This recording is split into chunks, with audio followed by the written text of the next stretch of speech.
Sa malamig at nuntiang kabundukan ng Barangay Maayahay, Sitio Bansalan, Davao del Sur, tahimik na dumadaloy ang buhay.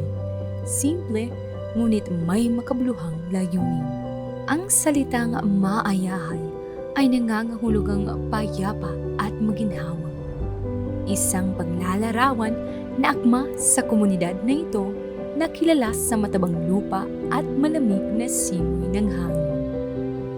Dito nagsimula ang kwento ni AJ Banal, isang young farmer na sa pamamagitan ng pagtatanim ng kape ay nagbibigay ng pag-asa, hindi lang para sa kanyang pamilya, kundi pati na rin sa mga magsasaka sa kanilang paligid. Ako si Aldren Joy Banal, taga Davao gud ko, tapos among farm diri located sa Sitio Maayahay, Barangay Alegre, Bansalan, Davao del Sur. Before ko nag-enter din sa organic farming, nagtrabaho pa sa corporate, tapos nag-abroad. Pagbalik na sa Philippines, katong naipon ako, mo to ang try na mo pag yuta din eh. Sa yuta na ni, nay mga coffee na. Tapos gidagdagan na lang nako ana. Actually nag-try mi og kanang vegetable. Every time na magbaligya mi palito na magtag 7, tag 5, tag 10 ang kilo. Man imong gasto sa imuhang tanang gasto nimo ba from abono sa labor, sa hauling, dili siya mabayran. So kato timing pod na ang coffee industry ato nag-start og boom. Kay sige nagka-champion ang Bacofa, Mount Apo, sige ka-champion. So kato na-encourage po mi sige mag-coffee ta. Kay na may coffee diri. Why not padaghanon na tong coffee tapos tayo mag-process ana. Kami ang first batch sa Youth Internship Program on Organic Agriculture sa ATI. Nag-start ang among internship 2023. So, sa first 9 months na mo dito mi na-assign sa farm ni Ma'am Betty More sa Healthy Sweets. Then after sa training dito, the remaining months ato kay dito namin nag-practice kami sa mga enterprise. During sa training nako sa Healthy Sweets, dito mas napalalom ako ang pagsabot unsa ba ang organic yun, no? So mas napa-improve nako ang good manufacturing practices even sa akong coffee na akong gina-produce karon. Thankful mo kayo kay daghang learnings ba kay na-realize mo na kaya din ako to atong mga panahon na to. Gitugdan na mo ni og kanang actual yun ba daghan day challenges dahil sa farming. Number 1, ang road. Number 2, ang access sa tanan. Katog, try na mo na i-farm siya natural way ng coffee. Kailangan dyan mo siya i-nurture ba. Pero pag dako niya, meron siya og kanang kuan. Kailangan pruning lang ka, tapos mulching, tapos weeding. Nag-start ko mobile cart. Gamay lang gid siya, lamesa lang siya sa balay. Nag-start ko pamaligya og kape dito kanang baso-baso lang ba sa balay. Ang mga tao magpalit jud sila kape. Culture mo gud nato sa Filipino is mga pihay gyud ta. Kita as Filipino anad ta na instant coffee. So kato gi-introduce na ako sa community dito sa Mua, sa Matina.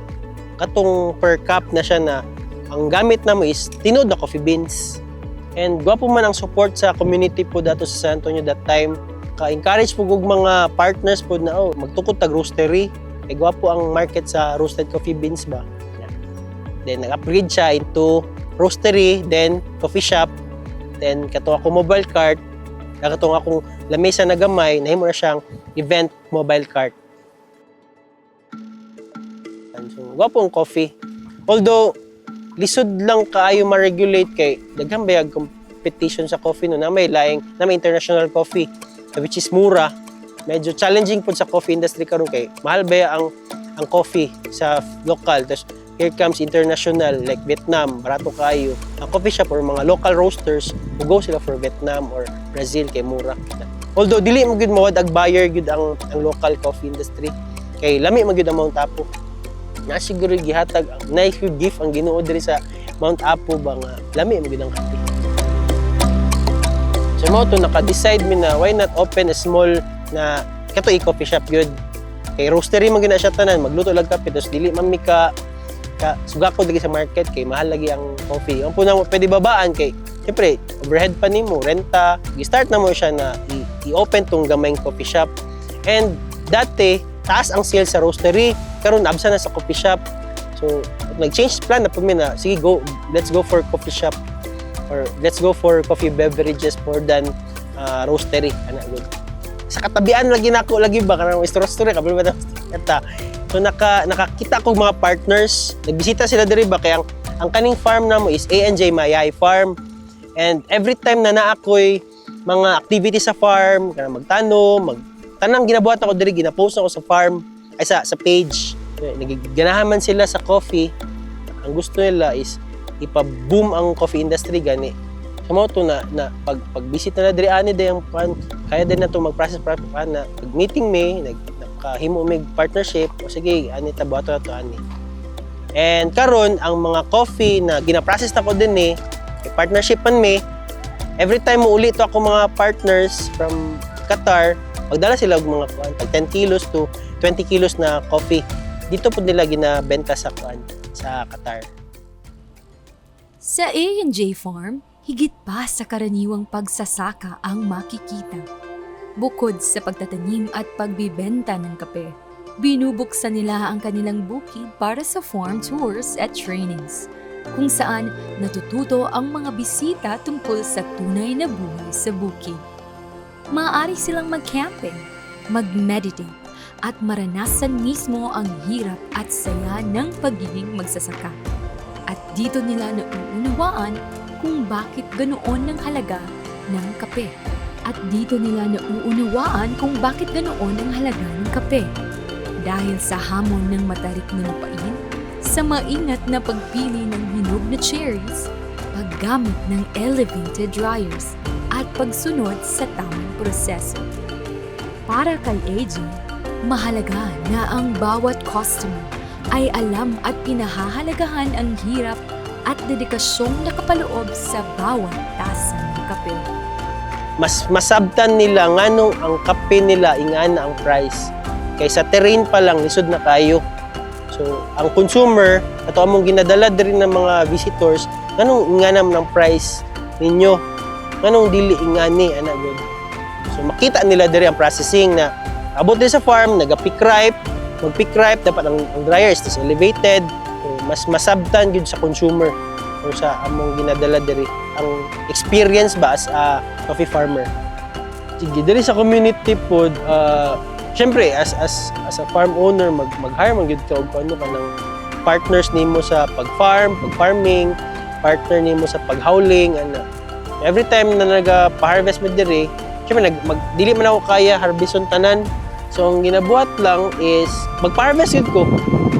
So, in that way, makatabang mi sa ilang economic status, no? Tapos, mamalit kong cherry pod sa ubang farmer. Siyempre, kung wala sila buyer, nakuha sila mo duol, paliton po na kung usap po ang running price nila dere, tapos ginabulad ako sa drying bed. In that way po, makatabang po na mahalin po nilang cherry. Kaya po, ang challenge muna ko karon asa ko mangita og mo baligya na pong cherry. Kay katong mga dati na kong supplier sa cherries, nahimo naman po silang prosesor. Pareha naman po mi. So nahimo na akong competitor, which is good competition siya kay na-influensyahan man po na ako sila na ay mag-process data kay gwapo man ang processing kay dako man day og income, taas ang income ba compared sa mamaligya kag cherry. Thankful po ko kay na-influensyahan ako sila na mag-process jud sa og kape diri. Para sa ATI, pasalamat ko sa ATI no na nakasulod ko na program. Kung dili dahil sa ATI, siguro, kuan, ingani na ko. Murag steady lang life ba? Kung wala tong ilang opportunity na gihatag sa kuha, although ma-open ang window pero mas patong pag-abot sa ATI, mas ni-open mo ang window man gud sa opportunity kay syempre naghatag ba sila og grant.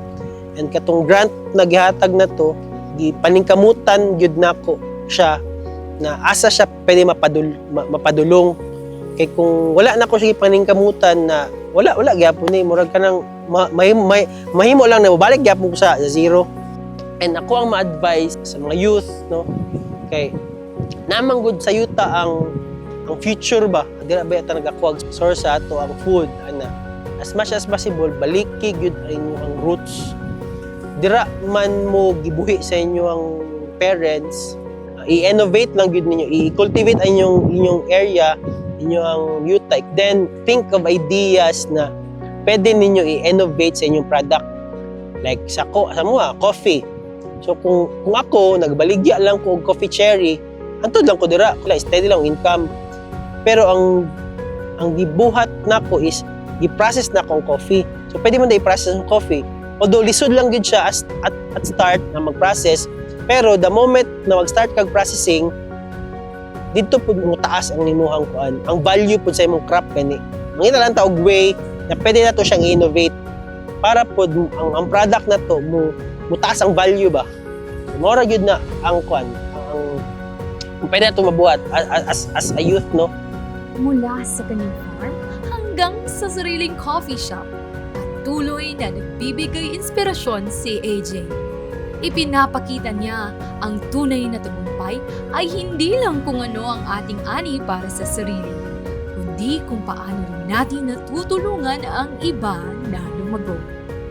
Ito ang kwento ni AJ Banal, isang kwentong may makabuluhang layunin, nakaugat sa pagsisikap at ibinabahagi sa bawat tasa ng kape.